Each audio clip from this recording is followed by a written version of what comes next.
Alright guys, and welcome to another video.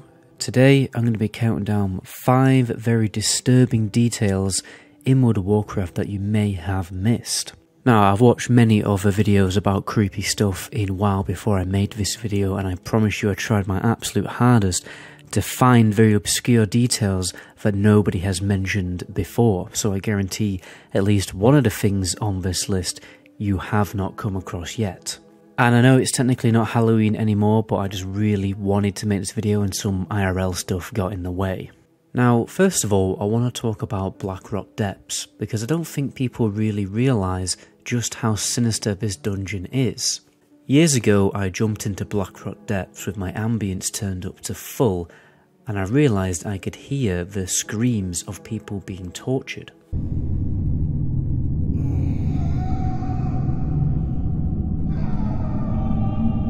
And if you look closely, there's actually hidden cells within the walls of this dungeon, and when you are close to them, that is when you can hear the screams. There's actually a number of suspended cages hanging from the ceiling. And if you look closely, there's actually a slave who's been tortured so much that all his flesh has been ripped off. There's even cells underneath your feet in this dungeon of skeletal remains. And if you look closely, there is a number of strange medieval torture devices in the last boss room of BRD prison, such as this mechanical blade integrated into a table, which I imagine is used to cut off body parts, and a stretching device, which is how Guy Fawkes was tortured, where basically this will hold on to all of your limbs and gradually just stretch your body apart.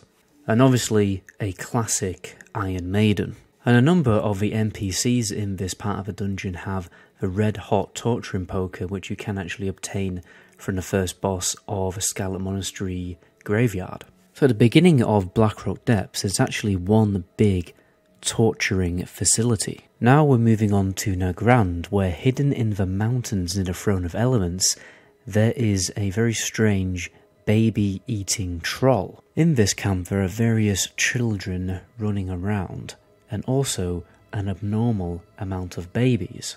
There's also a number of Tauren babies hooked up to this mechanical device right next to a cauldron, which is very questionable. And if you look at the back of the tent, hidden away are a number of cages with skeletal remains. Oh, and it also looks like they ate the dog. There's also a great sandpit where the children can play with explosives and rockets. And in the Warlords of Draenor expansion, this NPC called Chal or Chali, during a questline you will get into a little bit of a confrontation with her, and the weird thing is that she transforms into the player and also into a troll, like the NPC that you see in TBC. But the weird thing is, there were no trolls in Draenor at that point. So yeah, there's definitely something strange going on here. But who knows, maybe she is just a kindred spirit who looks after orphan children. To Northrend now, to a lesser known location called the Whispering Gulch. A very literal named place, because randomly while questing in this area, Yogg-Saron will actually begin to whisper to you, much like how Cthulhu whispers to you in the AQ40 instance.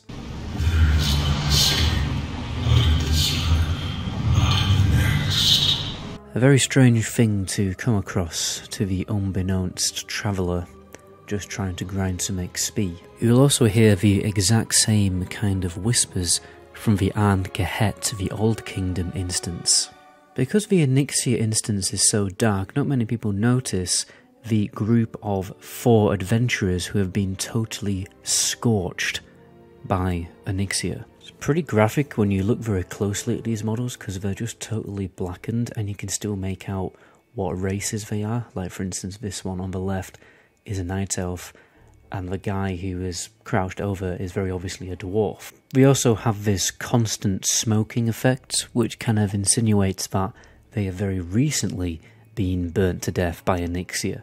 When I first accidentally noticed these models, when I first went into this raid, it freaked me out a little bit, and I actually began to worry about how difficult Onyxia was going to be. You will also see the same models in the Stratholme instance, which is also a bit freaky, because when you think about it, this entire city was burnt with people still inside it. When you hover the mouse over shop banners in this dungeon, you can still see the shop title that appears in a little tooltip. I think it's a great way that Blizzard have reminded us that, you know, this city once was actually a city, with actual people living inside it, going to shops and going to the tavern, and living a pretty normal life, until Arthas Menethil decided to burn the whole thing down. Now, lastly, I want to talk about a quest chain that starts and begins in the Orkney Crypts, well, obviously just outside the Orkney Crypts.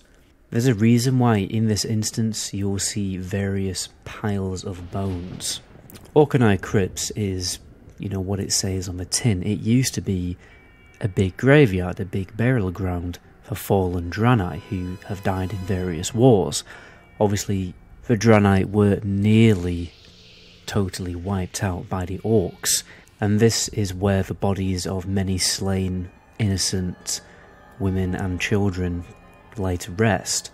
But the thing that's disturbing about this instance is that the last boss, Maladar, is probably doing one of the most disturbing things and disrespectful things.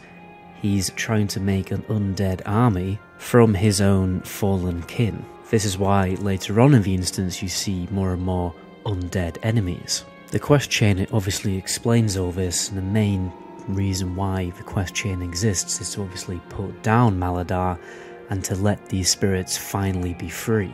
So at least there's a little bit of a happy ending to this storyline, but I've always found it a bit weird how there are many NPCs and, you know, many of the dungeon bosses that you come across in the AC instances are essentially using the power of all of these souls killed in a genocide for their own malicious intent, rather than just letting these spirits rest in peace. But anyway guys, that's where I'm going to end the video there.